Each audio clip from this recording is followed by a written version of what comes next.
Bismillahirrahmanirrahim. Assalamualaikum warahmatullahi wabarakatuh. Perkenalkan, nama saya Siti Rahayu Alicia Rahman dengan NIM 2020037, kelas non-reguler KLKK. Di sini kami diberikan tugas individu untuk membuat perencanaan ataupun pelaporan surveillance kesehatan masyarakat untuk melakukan diseminasi surveillance kesehatan masyarakat. Di sini saya mengambil judul tentang difteri, yaitu kejadian difteri yang ada di Indonesia. Untuk lebih lanjutnya, saya akan bahas di PowerPoint.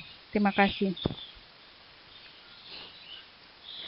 Diseminasi surveillance epidemiologi kejadian difteri di Indonesia. Pendahuluan. Difteri merupakan penyakit infeksi yang disebabkan oleh bakteri Corynebacterium diphtheriae. Kasus penyakit difteri saat ini masih menjadi KLB yang menyebabkan banyak kematian. Jumlah kejadian kasus difteri berdasarkan data WHO pada tahun 2013 tercatat sebanyak 4.680 kasus yang tersebar luas di benua Asia. Indonesia merupakan urutan kedua tertinggi dengan jumlah kasus difteri. Dan kasus difteri sebanyak 775 kasus sampai Oktober 2014. Gambaran epidemiologi difteri. Provinsi Jawa Timur merupakan provinsi dengan kasus difteri terbanyak di Indonesia dengan CFR berkisar 2,03 sampai dengan 6,95%. Berdasarkan data Dinas Kesehatan Jawa Timur, terjadi fluktuasi kejadian difteri dari tahun 2010 sampai dengan 2015, dengan kasus kejadian terbanyak pada tahun 2013 yaitu sebanyak 955 kasus. Kabupaten Blitar merupakan salah satu kabupaten yang endemis difteri di Provinsi Jawa Timur. Kasus kejadian difteri mengalami peningkatan setiap tahunnya dengan jumlah kasus tertinggi pada tahun 2015 44 kasus. Apa itu difteri? Penyakit infeksi akut yang disebabkan oleh bakteri gram positif Corynebacterium diphtheriae strain toksin, ditandai dengan adanya peradangan di tempat infeksi, terutama pada selaput mukosa, faring, laring, tonsil, hidung, dan juga pada lapisan kulit.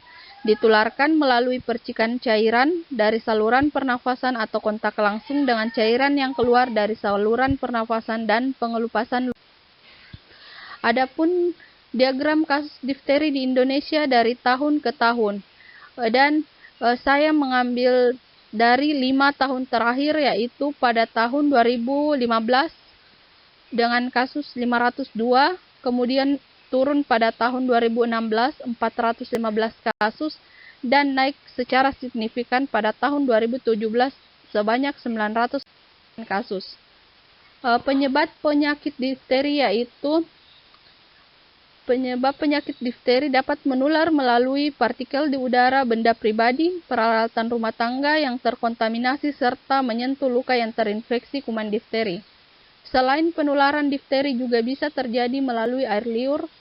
Contoh penularan tersebut adalah berbagi makanan dan minuman kepada orang yang terjangkit difteri atau melakukan kontak fisik yang melibatkan air liur dengan pengidap difteri tersebut. Gejala penderita difteri. Anak-anak yang terinfeksi kuman difteri selama 2-5 hari akan mengalami gejala-gejala infeksi saluran pernafasan bagian atas. Di antaranya yaitu yang pertama, demam tinggi kurang lebih 38 derajat Celcius, yang kedua nyeri telan, yang ketiga pusing, yang keempat tampak selaput berwarna putih keabu-abuan pada hidung atau tenggorokan, bengkak pada. Adapun faktor resiko.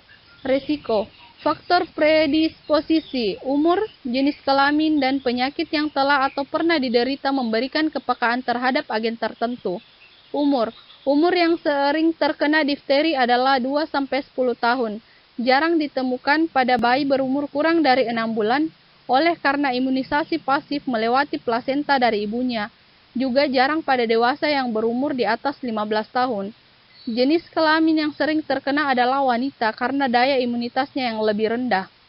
Difteri dapat dialami oleh siapa saja, namun risiko terserang difteri akan lebih tinggi bila tidak mendapat vaksin difteri secara lengkap. Selain itu, difteri juga lebih berisiko pada orang yang hidup di area padat penduduk atau buruk kebersihannya, bepergian ke wilayah yang sedang terjadi wabah difteri, memiliki kekebalan tubuh yang rendah seperti menderita AIDS. Pencegahan penyakit difteri. Organisasi Kesehatan Dunia (WHO) mencatat sebanyak 4,5 juta kematian, 10,5 juta per tahun terjadi akibat infeksi yang bisa dicegah dengan imunisasi. Penyakit difteri dapat dicegah dengan imunisasi sesuai dengan pengembangan program imunisasi. Sasaran program ini adalah bayi usia 2-12 bulan untuk vaksin difteri pertusis tetanus (DPT) sebagai imunisasi dasar. Pada usia 6-7 tahun, sekolah dasar kelas 1, pemberian booster difteri toksoid atau DT. Dapat dilihat bahwa pencegahan difteri dapat ditangani dengan gejala difteri. Difteri dapat dicegah dengan vaksin imunisasi difteri, vaksin DPT HB HIP sesuai usia, vaksin DT, dan vaksin TD. Apabila anggota keluarga dengan penderita difteri harus segera diperiksakan ke dokter atau ke dinas kesehatan setempat. Tetap melakukan dan menerapkan PHBS di lingkungan rumah. Segera ke fasilitas kesehatan terdekat bila anak mengeluhkan gejala difteri. Anak harus dirawat dan di rumah sakit apabila menderita difteri. Adapun kesimpulannya yaitu, difteri merupakan penyakit infeksi yang disebabkan oleh bakteri Corynebacterium diphtheriae. Yang kedua, faktor risiko terjadinya difteri dapat ditinjau dari beberapa faktor, misalnya faktor penduduk, faktor lingkungan, dan pelayanan kesehatan. Penyakit difteri dapat dicegah dengan imunisasi sesuai dengan pengembangan program imunisasi. Waspada difteri.